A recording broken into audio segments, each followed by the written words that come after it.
Good morning, everybody. Welcome to the session.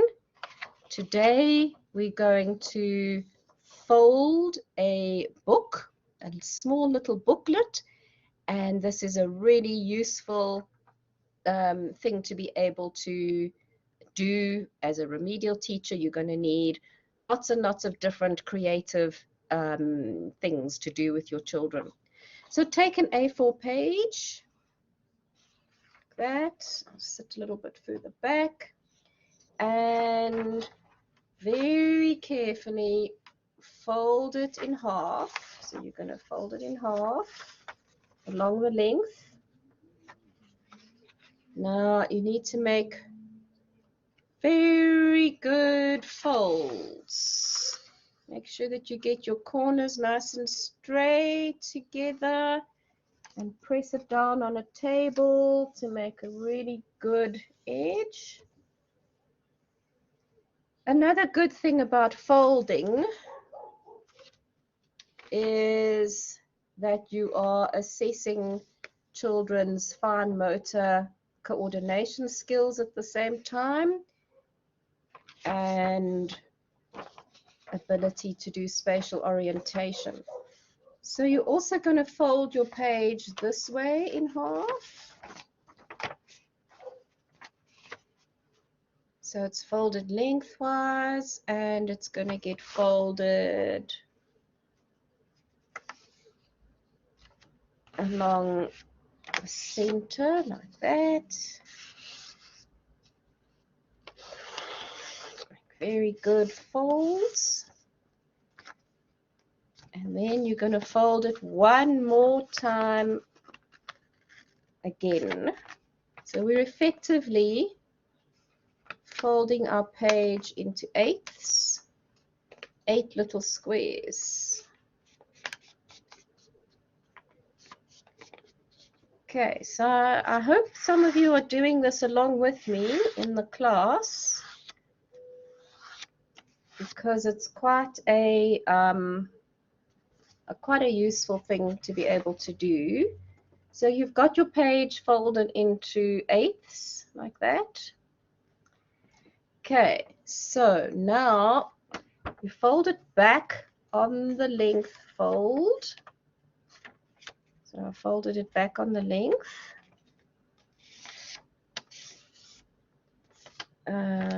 Just to check that it's right. Okay. Now, crucial thing is going to be that we are going to cut this little piece of paper.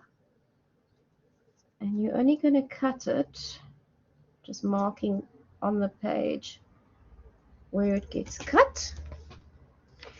So here's my page. I folded it down in half.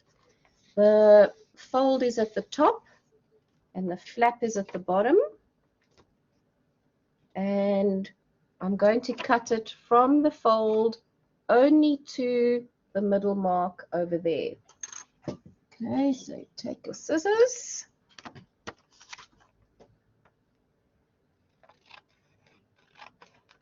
And you carefully stop cutting at the middle mark. Hopefully you can all see this. So I've effectively made a little gap there. If you cut all the way through, you're going to have 2 halves, and it's got to stay as one piece of paper. Okay, so if you open your page up, you effectively are seeing a little gap over here like this.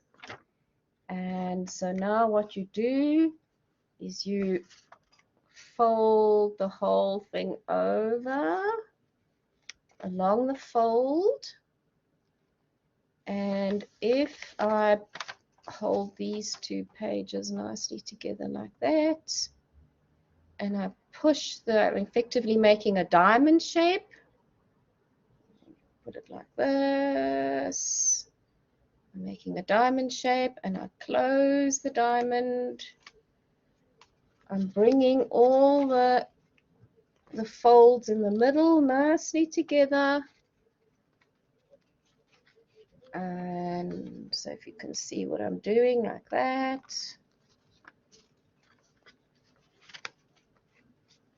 Trying to get them nice and even, all in the same little spot. And I'm just closing around. So I'm turning it back into the eighths. So it's effectively an eighth of that A4 page. And what we've made is a little booklet, and this is called an 8-page book. So here's page 1.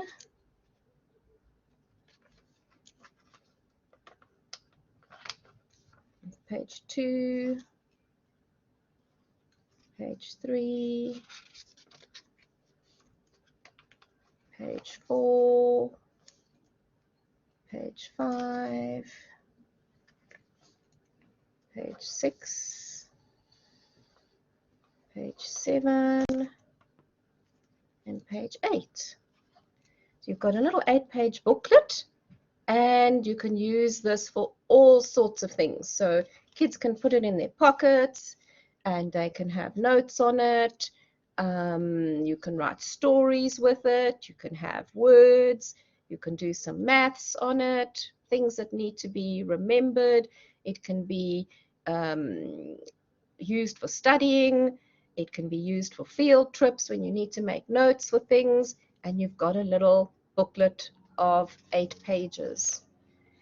So the cool thing about this little 8-page book is if you as the teacher want to make lots of books for your whole class, and you've got a little story or some concept that you want to teach that you want everybody to know, you can write it out in your little booklet. And then when you open your book up, you will see that all the pages are on one side of the book. The other side has got nothing written on it.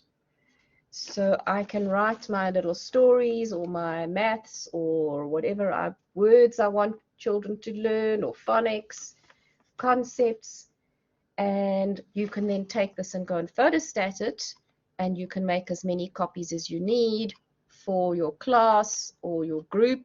And so each child can get their own little book. So you can, and then all you need to do is get them to fold it correctly, and they fold it back into position. I'm just making sure that page 1 and page 8 are on the outside.